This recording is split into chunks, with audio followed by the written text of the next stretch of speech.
électoral. Alors, M. Folikoué, Roger, bonsoir. Bonsoir. Alors, que retenir de cette conférence publique? Cette conférence publique a pour objectif de montrer les irrégularités qui existent dans le processus électoral et de faire voir que ces irrégularités sont non seulement d'ordre factuel, mais elles sont d'ordre structurel et constituent à bien des égards des niches de fraude et des niches qui ne donnent pas une certaine crédibilité au processus en lui-même. Et pour trouver ces irrégularités, il faut se poser 5 questions. Mais avant de parler des questions, il faut se demander quelle est la problématique de l'étude. On constate sur une période de 2005 à 2019 qu'il y a eu 7 élections dans notre pays de 3 types, présidentielles, législatives et les locales. Le premier constat par tous les citoyens, c'est que c'est les mêmes qui gagnent. Est-ce qu'il est possible que sur telle période, les mêmes gagnent? Première question. L'opposition crie, on nous a volé, mais on ne voit pas d'éléments qui entretiennent les fraudes jusqu'au bout.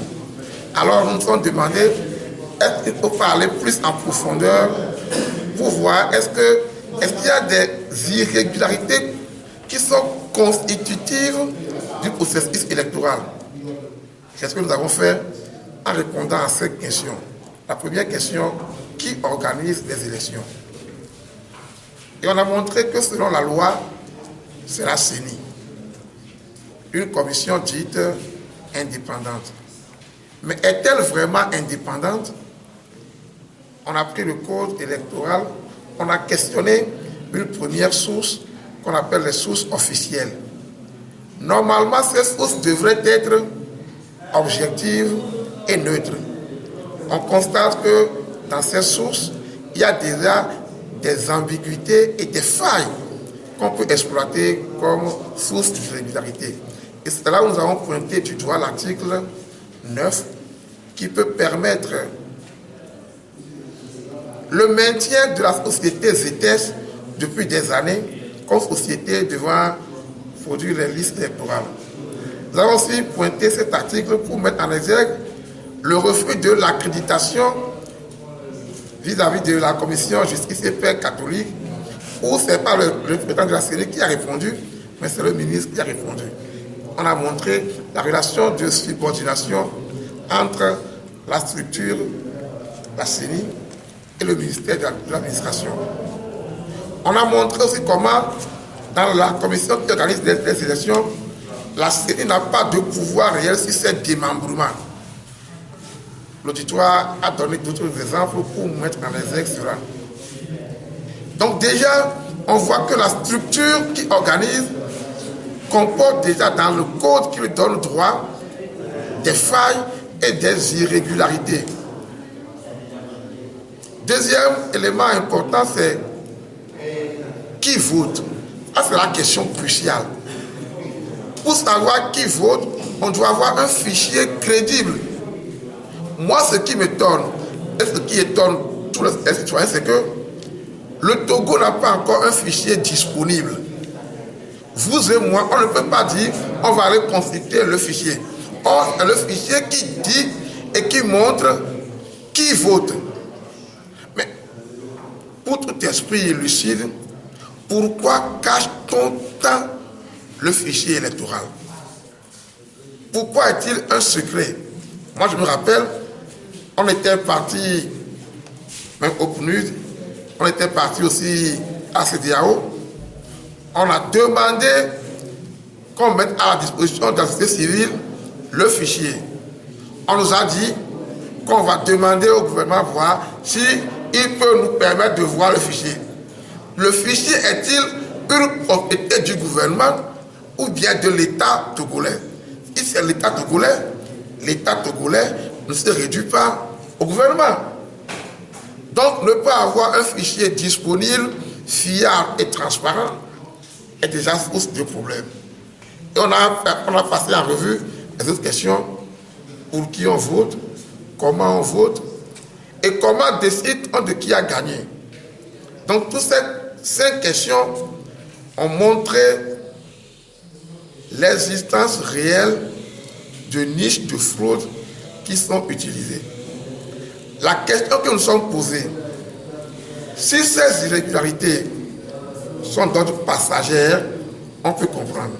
Mais pourquoi elles sont signalées par tous les rapports?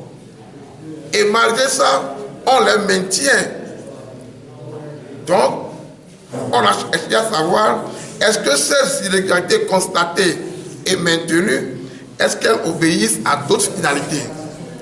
Et c'est là où on s'est rendu compte que ces irrégularités apparaissent comme des irrégularités organisées qui répondent à une finalité, d'où la découverte de l'étude. C'est la découverte d'un système qui obéit à une logique. Ce système repose sur un postulat. Il faut aménager le succès à l'avance. Et donc, le système, après ce postulat, va avoir 4 autres piliers qui l'accompagnent et ça forme en tout 5 axes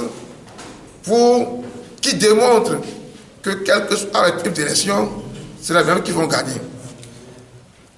Premier élément, c'est tout faire pour piloter seul. Ne pas permettre aux autres d'accéder. Et là, on comprend comment le découpage, le fichier rentre dans le dispositif. Troisième pilier, contrecarrer toute compétition saine en ne permettant pas à tous les acteurs de rentrer dans le processus, d'avoir accès aux médias. 4e pilier, contrecarrer tout désir de vouloir améliorer le processus. Ça explique pourquoi on ne prend pas en compte les recommandations des différentes missions. Et enfin, il faut vite tourner la page pour passer à autre élection. Donc le système est bouclé. Et là, on voit bien que les irrégularités ne sont plus d'ordre factuel, mais elles rentrent dans un projet de toujours gagner. Dans ce cas, pourquoi voulez-vous changer une stratégie qui marche et qui gagne? Et la finalité de l'éthique?